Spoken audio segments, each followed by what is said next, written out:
Do you want to go plant shopping with me? I know you do. I am at Lowe's right now, and while I popped in here last week and there was like nothing except for really mums, I hear they're having a Labor Day sale and they probably have stocked up on some stuff that I want. So let's go in and see what we can get. My oh my, it looks really different in here just from, like I said, week to week.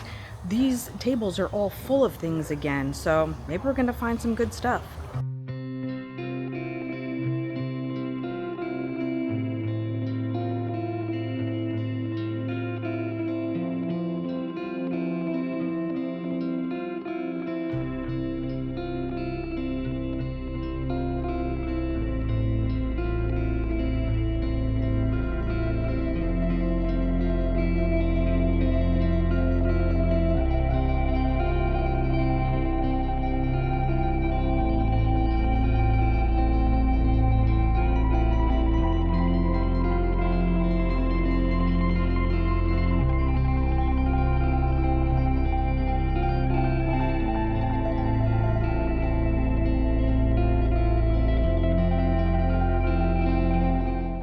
All of the tropicals are on sale, so they are on clearance, I should say. So since these mandavillas are $35, these are 50% off.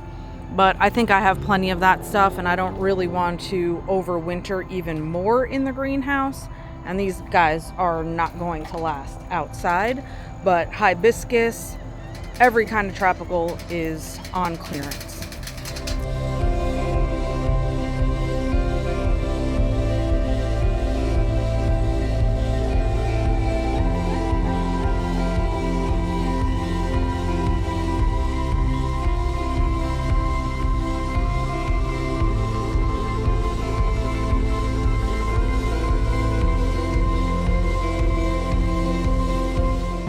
Those of you who live in the north who have actual autumn approaching and where your temperatures are dropping, I get the idea to get mums out now, but here it's still hot, it's still summer, and I just feel like it is way too early to get excited about mums.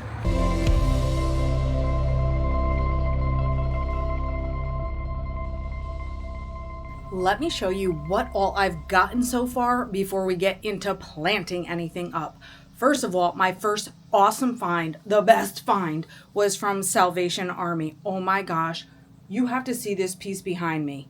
This is the type of piece that I look for all the time while I'm thrifting. But of course, how rare is it to actually find something so magnificent, especially when you are looking for it? But let me show you what this is. It's a cabinet of sorts. You open up this sweet little latch, and inside, oh, I have a little lock up at the top, and inside is a mirror. Now, we don't care a whole heck of a lot about the mirror, actually, because it is these carved panels that made me buy this piece. It's on a thick wood frame. It is extremely heavy. And actually, when I happened upon it, both of the doors are open to reveal the mirror. When I closed them, I was like, ooh, this is mine. And I snatched this baby right up. So that gorgeous cabinet cost me $30. My initial thought was that I was going to use it as some sort of garden decor, maybe in a protected area somehow so it wasn't getting full on weather. But now I feel like maybe the piece is so special that I shouldn't put it outside in the weather. So still a little bit up in the air about it, but I'm thinking it's probably going to stay in. Another thing I got is this cute little like galvanized tub. Now what I was thinking was putting some potted annuals in here, like the annuals, like a pink vinca or something orange for seasonal decor coming up for fall, and just kind of putting it in here and have this be just like a pot holder for that. I had seen on some other gardeners' YouTube channels that their Lowe's was running a Labor Day sale on annual plants, and the annuals, like the small 1-pinters, were $1 each. So I thought, okay, super, let me go find some annuals. This is going to be amazing. I had no annuals at all in my Lowe's, and I went to 2 locations just to be sure, nothing. So plant-wise, I did get 2 of these Autumn Fire sedums. They look just like a lot of other sedums, the Autumn Joy sedums, etc. I want to try these in a different location in my yard because they don't do well everywhere for me. So I'm like, okay, cool. These are 2 for $10, so $5 each for these plants. And look, I know that there's not a lot of availability for plants right now this time of year. So the sales are going to be few and far between for things of any variety, like not just mums or maybe decorative peppers or croton, which are very much more typical fall items, that type of thing. So anyway, this guy is hardy to zones 3, and it is going to be 18 inches high by 18 inches wide. That's awesome. And what's cool about this one is it should be getting the foliage to turn red in the fall. So that will be a really awesome addition to my gardening area. Who knows where I'm going to put them. And maybe even this could do something like this until I pot these out into the landscape. I don't know. We will see. But then look, you know what, you guys, this is the Denver Daisy Rudbeckia. I had gotten a couple of these on sale, I don't know, a month or more ago, and I don't think they're going to make it because of that severe heat stress that we had. That was really, really, really bad. Temperatures were in the triple digits and the humidity was ridiculous and everything in the garden was just super stressed out. So the newer plants are probably not going to make it. So again, these were 2 for $10. So at $5 each, this is the kind of Rudbeckia that I love more than the black-eyed Susans and things like that. So these are cold hardy to zones 4, and the average size is 18 to 28 inches high. So it's a pretty tall flower, and 10 to 25 inches wide. So it's going to get quite large. I got 4 of these, again, realizing these sales don't last forever and I might not be able to find that plant for $5 anywhere else or at another time. And then we're just going to figure out where it's going to go. I do wonder if as Labor Day weekend approaches, if maybe the sale's even going to change up. Like I think it's typically on Thursdays maybe is the first day of the sale. I don't know. I'm hoping for a little bit more variety this week, but for now, I am going to take advantage of this cloudy day and get my plants in the ground. So it's a little bit of deciding where you want certain colors to go. So obviously this yellow is really going to stand out in this garden, and I don't want to put it near other things that are super yellow for obvious reasons. So I have black-eyed Susans at this end of my peninsula garden, so I'm going to stick with these coming toward the magnolia tree on this end.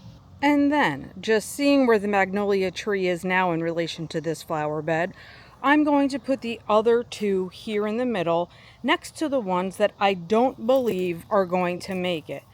These 2 were the 2 I planted earlier, and they just really look pretty bad. I'm choosing not to dig them up though, and I'm going to just add these into the landscape here. So besides putting in my 4 Denver Daisy Rudbeckias, I am also going to put my sedums in. And I'm thinking they're going to go right in this space in front of the golden sword yucca because I have just like remnants of the, I can't think of what they are, the primrose, the evening primrose that bloomed in the early spring, but I have a blank space right here. And even though these guys are only green right now, they will add that red color later in the season, which will be great for fall. And if all is going well, I am going to clean up the edges of my flower beds also, because that is a pet peeve of mine for the grass to be growing in there like that. So I wouldn't mind doing a little bit of cutting back, neatening up, and getting my lines to be as straight as I want them to be. But let's get going on the planting first.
bye. Go sell it.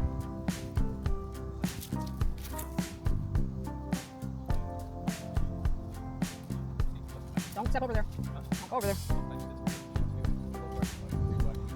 Yep.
I ended up getting more done than I expected because the clouds stayed here. So it's hot. You can see I'm sweating, but it's not as devastating as it had been. So I'm thankful for a little bit of calmness in that realm. And it just made it easy to get a lot of flower bed work done. So some additional plants, some additional color, and the neatness. The neatness is what I was really craving with my edging and all that kind of stuff. So I hope you appreciated this. Subscribe to my channel if you haven't already. And until next time, you guys, happy planting.